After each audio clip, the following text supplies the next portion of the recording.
नमस्कार दोस्तों, आप सबका मेरे चैनल में स्वागत है। आज की कहानी है नहीं बहू तो अभी माँ नहीं बनना। आइए सुनते हैं कहानी को। सुनिधि बहू, तुम्हारी बड़ी ननंद दिव्या की डिलीवरी 2 महीने में ही होने वाली है और तुम अभी से ही पंजेरी बनाने का सामान ले आना शुरू कर दो। धीरे धीरे लाती रहोगी तो कुछ ना कुछ भूल ही जाएगी। वैसे तो अब तुम्हें सब अनुभव हो चुका है। देवरानी श्रेया, छोटी ननंद प्रिया और मेरी जिठानी की बहू के लिए, उनकी बेटी के लिए और भी कितनी ही बार पंजेरी बना चुकी हो। तुम्हारे हाथ की बनी हुई पंजेरी सब याद करते हैं। अब तुम्हारी बड़ी ननंद की हो जाए तो तुम्हारी देवरानी कह रही थी कि वो अपने दूसरे बच्चे के बारे में भी सोचेगी। बस वो भी दूसरा बच्चा कर ले तो फिर तब तक तुम्हारी छोटी ननंद की बेटी भी स्कूल जाने लायक हो जाएगी, तो वो भी अपना परिवार पूरा कर लेगी। हमारी जिम्मेदारियां खत्म। माँ जी, ऐसे कैसे जिम्मेदारियां खत्म होगी? इस बार के लिए पंजेरी आप ही बनाइएगा और श्रेया को भी सिखा दीजिए। उसे भी तो बनाना आना चाहिए। मैं तो कहती हूँ कि दिव्या दीदी और प्रिया को भी सिखाइए।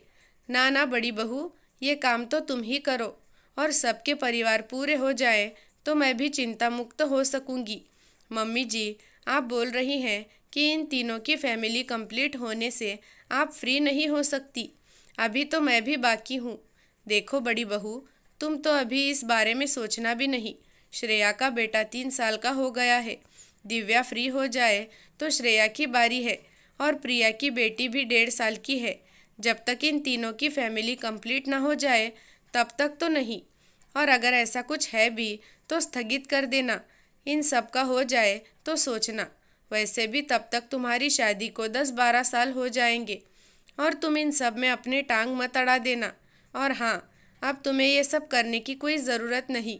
सभी अपने अपने बच्चे लेकर अपने घरों को चली जाएंगी और तुम्हारा कौन करेगा?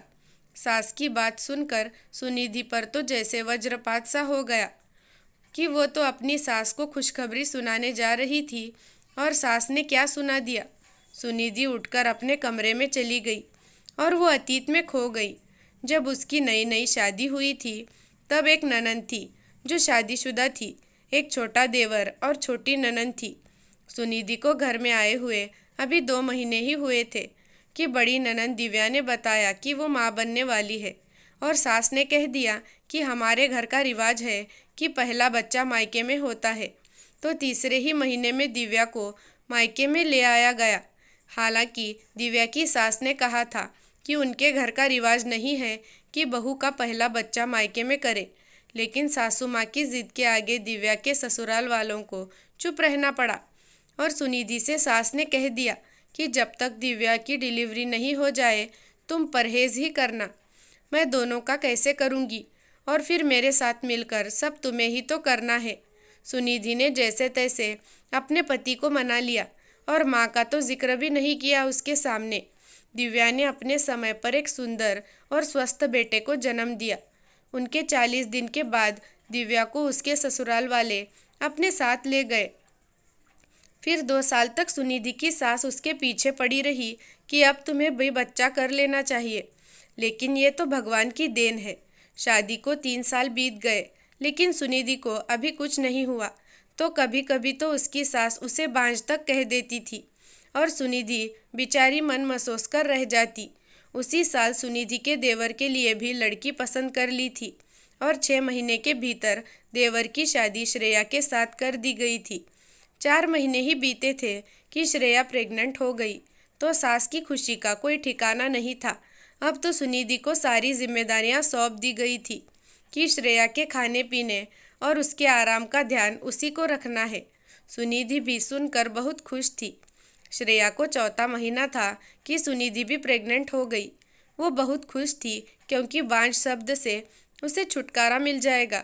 उसने अपनी सास को ये खबर सुनाई तो वो सोच में पड़ गई कि अब श्रेया की देखभाल करेगी या फिर सुनिधि की करेगी। सासू माँ ने सुनिधि को समझाया कि बहुत लंबे समय बाद तुम्हें ये खुशी मिली है, पर अभी इस बात की भनक किसी को नहीं लगनी चाहिए कि श्रेया और तुम दोनों गर्भवती हो। श्रेया का तो सबको पता है, लेकिन तुम्हारा पता चला तो नज़र लग जाएगी। इसलिए अभी 1 आध महीना चुप ही रहना और तुम अपना ध्यान रखना। मैं तुम्हारे साथ हूँ। सुनिधि बहुत खुश थी, लेकिन वो खुशी ज़्यादा देर तक नहीं रही। 2 ही दिन बीते थे कि सब खत्म हो गया था। वो बहुत रोई थी, लेकिन सास ने दोबारा कभी भी ऐसे बच्चे के बारे में नहीं कहा। श्रेया को बेटा हुआ और उसका पूरा ख्याल सुनिधि ने रखा। फिर कुछ समय बाद ही प्रिया की शादी हो गई और उसकी पहली बेटी मायके में सुनिधि की देखरेख में हुई। आज प्रिया की बेटी 10 साल की है और बड़ी बेटी दिव्या को फिर से मायके लाया गया है और फिर से जिम्मेदारी सुनिधि पर ही है। और आज सासू माँ की बात सुनकर आहत हुई थी सुनिधि, जिसने अपनी देवरानी और दोनों नंदों की सेवा की, उनके बच्चों को दिलो जान से प्यार किया, उनकी सुसु पोटी तक साफ करने में मदद की। ये सोचा था कि सासू माँ तो उससे इतनी खुश होगी कि उसकी खुशखबरी सुनकर फूली ना समाएगी, और उन्होंने तो उसे साफ मना कर दिया कि अभी वो माँ नहीं बने। फिर सोचा कि कहीं कोई अनहोनी ना हो जाए, तो सबसे पहले उसने ये खबर अपने पति को सुनाई। वो बहुत खुश था। वो माँ को बताने जा रहा था तो सुनिधि ने कहा कि वो खुद बताएगी माँ को। जब सुबह उठकर उसने अपनी सास को बताया तो वो सुनिधि को लेकर अपने कमरे में आ गई और पूछा कि कहीं ये खबर मेरे बेटे को तो नहीं बताई। इस पर सुनिधि का माथा ठनका कि वो ऐसे क्यों कह रही थी। तो सुनिधि ने पूछ लिया, आप ऐसे क्यों पूछ रही हैं? क्या बताना नहीं चाहिए था? बहू, तू तो जानती है कि अभी दिव्या का समय भी नज़दीक है। ये सब कैसे होगा? मेरी मान, अभी तो कोई दवा खा ले और दिव्या की डिलीवरी हो जाए, बाद में फिर से कर लेना। मम्मी जी, ये सब खेल है क्या? आज नहीं कल खेल लेंगे। 7 साल हो गए, मैं कितनी बेसब्री से इंतज़ार कर रही थी इस दिन का, और आपको कोई खुशी नहीं, उल्टा आप मुझे माँ बनने से रोक रही हैं। और माँ जी, वैसे भी आपके यहाँ तो रिवाज है ना कि पहला बच्चा मायके में ही होता है, तो फिर क्यों चिंता है? मैं मायके चली जाऊँगी। तू मायके चली जाएगी तो दिव्या को मैं कैसे देखूँगी? माँ जी, दिव्या दीदी को उनके ससुराल भेज दीजिए और मुझे मेरे मायके, और घर में श्रेया तो है ना, फिर किस बात की परेशानी है? नहीं बहू, अभी तू माँ नहीं बन सकती। अरे तेरी ननद का सब कैसे होगा? माँ, आप ये क्या कह रही हो? मानता हूँ कि दिव्या और प्रिया मेरी बहनें हैं, पर इसका ये मतलब तो नहीं कि इनकी खुशी के लिए हम अपनी खुशी को दांव पर लगा दें। नहीं बेटा, मेरा वो मतलब नहीं था। कैसे नहीं था? मैंने सब सुन लिया। क्या आप सुनिधि को दवा खाने के लिए कह रही थी? माँ, क्या हमें माँ बाप बनने का अधिकार नहीं है? मुझे आपसे ऐसी उम्मीद नहीं थी माँ। आप कहते हैं कि सुनिधि के लिए सब कौन करेगा? अगर सुनिधि अपनी देवरानी और अपनी नंदों के लिए सब कुछ कर सकती है, तो वो भी किसी की मोहताज नहीं हो सकती। मैं उसे जल्दी से जल्दी उसके मायके छोड़कर आता हूँ और उसे डिलीवरी के बाद ही वापस ले आऊँगा। तब तक आपको जो भी कैसे भी करना है कीजिएगा, लेकिन ये खुशी मैं अपनी ज़िंदगी से जाने नहीं दूँगा। सुनिधि, तुम अपनी तैयारी करो, मैं आज ही तुम्हारे मायके में भेजने की व्यवस्था करता हूँ।